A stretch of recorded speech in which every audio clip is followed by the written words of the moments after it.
శుభం వ్యాధసి గురుభ్యో నమః. సింహరాశి వారికి జనవరి 15వ తారీఖు నుండి 31వ తారీఖు వరకు ఏ విధంగా ఉన్న విషయాన్ని ఇప్పుడు మనం విశేషంగా తెలుసుకోవడం ప్రయత్నించేద్దాం. సింహరాశిలో కేతు యొక్క ప్రభావం కనిపిస్తోంది. అదేవిధంగా పంచమ భావంలో చూస్తే బుధుడు, షష్ఠస్థానంలో చూస్తే రవి, శుక్రుడు ప్లస్ కుజుడు యొక్క ప్రభావం కనిపిస్తుంది.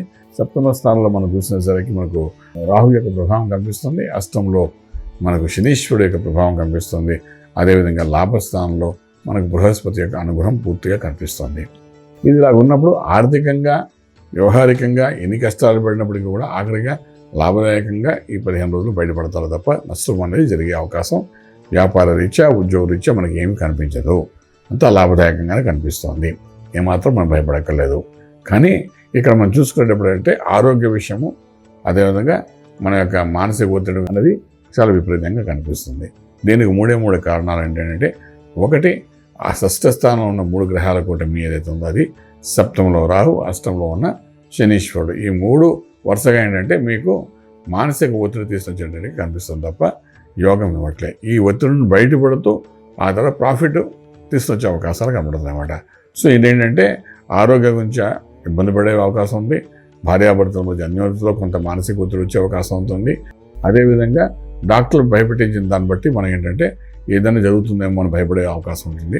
ఇవన్నీ ఒక ఎత్తుగా ఉంటున్న వ్యాపారం, ఉద్యోగంలో మాత్రం ఏమాత్రం భయపడకుండా మీకు ఆర్థిక బలం పెరుగుతుంది తప్ప తరిగే అవకాశం అయితే లేదు. సో ఆర్థికంగా బలోపేతం అయిన వాడు ఎవరైనప్పటికీ కూడా డబ్బు ఉంటే చాలు ఏ సమస్యను పరిష్కారం అవుతుంది. కాబట్టి ఆ విధంగా ఆలోచించి ముందుకు వెళ్ళడం ప్రయత్నం చేయగలిగితే ఈ 15 రోజులు బాగానే ఉంటుంది. ఈ సింహరాశి వారికి ఇప్పుడు విశేషంగా ఇంపోర్ట్ ఎక్స్పోర్ట్ వ్యాపారాలు న్యూట్రల్గా ఉన్నాయి. కొత్త ఉద్యోగ ప్రయత్నాలు అయితే చేయకండి. ఈ 15 రోజులు ప్రశాంతంగా ఉండడం ప్రయత్నం చేయండి. అలాగే వ్యాపారస్తులు కూడా కొత్త వ్యాపారాలకు ఏం శ్రీకారం చుట్టక్కర్లేదు. ఉన్న వ్యాపారం మెయింటైన్ చేయగలిగితే చాలా బాగుంటుంది. అలాగే శుభవార్తలు వింటా, శుభమైన కార్యక్రమం పాల్గొంటా, ఏది ఎలా ఉన్నప్పటికీ కూడా ఆరోగ్య విషయాల్లో మాత్రం జాగ్రత్త తీసుకోవడం చాలా అవసరం పడుతుంది. ఎప్పుడో జరిగిన ఒక సంఘటనకి జరిగిన అనారోగ్యానికి మళ్ళీ బయటకు వచ్చే అవకాశం ఉంటుంది. బయటకు వచ్చి మళ్ళీ అది కొంచెం ప్రేరేపణ జరిగి దానికి మందులు తీసుకోవాల్సిన పరిస్థితి ఏర్పడుతుంది. అంచేత కొంచెం జాగ్రత్త పడండి. సూర్య ఆరాధన చేయడం చాలా ప్రాశస్త్యం వహిస్తుంది. సున్నామూర్తి ఉదయాన్నే లేవండి, సూర్యోదయం కంటే ముందు లేచి సూర్య నమస్కారం చేయండి. ఆరోగ్యాన్ని కాపాడుకోవడం ప్రయత్నం చేయండి. ఆ విధంగా చేసుకుంటే కొంతవరకు న్యూట్రల్గా ఉంటుంది. మానసిక ఒత్తిడిని బయటపడే అవకాశం ఉంటుంది. మెడిటేషన్ చేసేటప్పుడు సింహరాశి వారు చేయవలసిన పని అంటే సూర్య ఆరాధన చేస్తూ సూర్య నమస్కారాలకు సంబంధించిన మంత్రాన్ని మనసును తలుచుకుంటూ మెడిటేషన్ చేయండి. దీనివల్ల ఏంటంటే శరీరంలో ఒక శక్తి కవచంలాగా తయారవుతుంది. దానివల్ల అనారోగ్యం అనేది బయటికి పోతుంది. అదంతా మొత్తం బర్న్ అయిపోతుంది. ఎగ్జిట్ పార్ట్ ఆఫ్ బాడీలో నుండి బయటికి వెళ్ళిపోతుంది అన్నమాట. అంచేత అటువంటి ప్రయత్నాలు చేసుకుంటూ ముందుకెళ్ళడం ప్రయత్నం చేయండి. అన్నదమ్ముల మధ్య, అక్కచెల్లెల మధ్య అన్యోన్యత కొంతవరకు కోల్పోయే అవకాశం కనబడుతుంది. కాబట్టి కొంచెం చేసే ప్రయత్నాల్లో అనుకూలంగా ఉండడం ప్రయత్నం చేయండి. అలాగే శుభవార్తలు వింటా, శుభమైన కార్యక్రమం పాల్గొంటారు. కాబట్టి ఎక్కడికి వెళ్ళినప్పుడు కూడా మీకంటే చిన్నవారు ఎవరైనా ఉంటే వాళ్ళకి ఏదో ఒకటి మీ చేతుల మీదుగా దానం ఇవ్వడానికి ప్రయత్నించండి. మేనమామ పిల్లలు కానీ, మేనత్త పిల్లలు కానీ, దానివల్ల ఏంటంటే కొన్ని దోషాలు పోయే అవకాశాలు కనబడుతుందన్నమాట. అంతే. అలాగే బాల త్రిపుర సుందరి అమ్మవారు అంటున్నాం కదండి.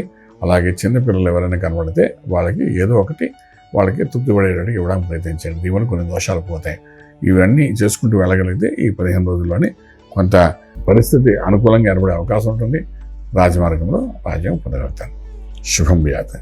పూర్తి వివరాలకు సంప్రదించండి శ్రీ వేదమాత గాయత్రి జ్యోతిష్యాలయం, బ్రహ్మశ్రీ మంతా సూర్యనారాయణ శర్మ గారు, Srinilayam, first floor, 101, Sai Vaibhav layout, Chitrapuri colony పక్కన, కాజాగూడ, హైదరాబాద్ 500008.